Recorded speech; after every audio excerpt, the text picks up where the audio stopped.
এটা হচ্ছে homemade Cerelac. এখানে তোমার চাল আছে, মসুর ডাল, মুগ ডাল, তারপরে দেশি বাদাম, কাজু বাদাম, আমন্ড বাদাম, পেস্তা, তারপরে মাখানা, সাদা চিড়ে আর ওটস, এতগুলো দিয়ে বানিয়েছি।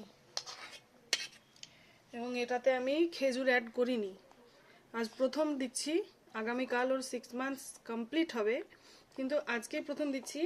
ভাবলাম খেজুরটা থাক, এমনি এটাই খাইয়ে দেখি। তো পানসে আমি টেস্ট করে দেখেছি, কোনো স্বাদ নেই। আছে স্বাদ, আমাদের মুখে তো ওটাই পানসে, কিন্তু ও কিন্তু খেয়ে নিচ্ছে।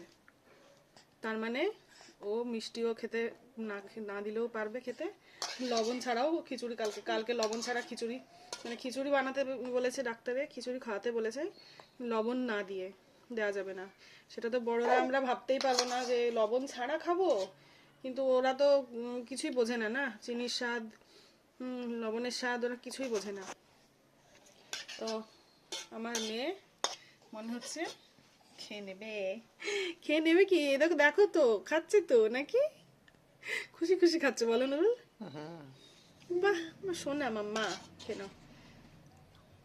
মাত্র 2 চামচ দিয়েছি এটাতে।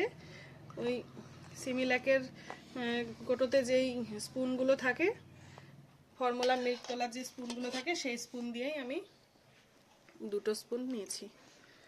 দেখি, দেখা যাক পুরোটা খাই কি না।